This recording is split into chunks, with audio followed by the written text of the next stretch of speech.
We heard from French President Emmanuel Macron. He's been calling for a European renaissance. In an op-ed published in 28 newspapers across the EU, Macron shared his lessons from Brexit. Now, he wrote, "Never since the Second World War has Europe been so essential, yet never has Europe been in such danger. Brexit stands as a symbol of that. It symbolizes a crisis of a Europe that has failed to respond to its people's need for protection from the major shocks of the modern world." Now, he sounded the alarm about foreign interference also in the upcoming election, calling for a Europe-wide body to police voter manipulation. He also proposed a reorganization of the Schengen zone and greater defense cooperation. Still with us, Kallum Pickering of Berenberg and David Pearl of Epoch Investment Partners. Kallum, it feels a little bit desperate. I mean, it's a great thing that the president decides to publish in 28 newspapers, but what is the level of anxiety when it comes to GDP in Europe, and how will that translate into the European elections?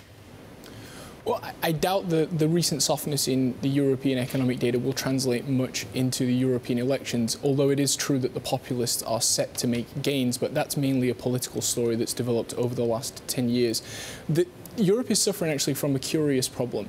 The Eurozone itself is much younger in terms of the economic upswing than, say, the UK or the US. It actually has some more cyclical headroom to grow into. The problem is it's much more exposed to the global cycle. So a series of risks, the higher oil price in the middle of last year, trade wars, Brexit, Italian populists, the drop in exports to Turkey and EMs, they all weighed on European growth. And now, actually, you have this kind of cyclical dynamic of a confidence crisis which needs to be broken by some of these risks fading. Okay, well, it's a loop. Let's bring up the single best chart, which really goes to Francine's good quote there from Mr.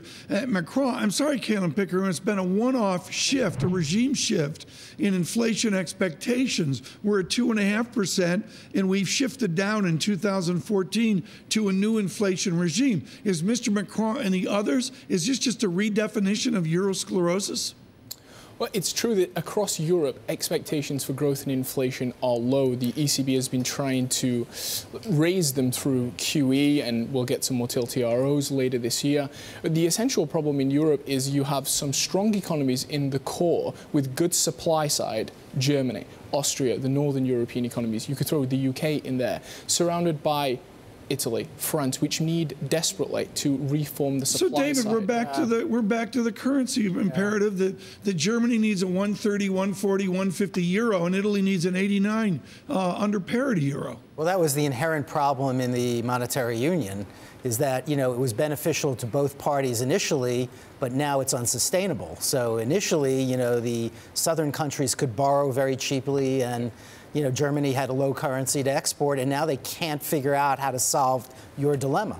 So that's why this is almost intractable, and you're starting to see that risk of breakup.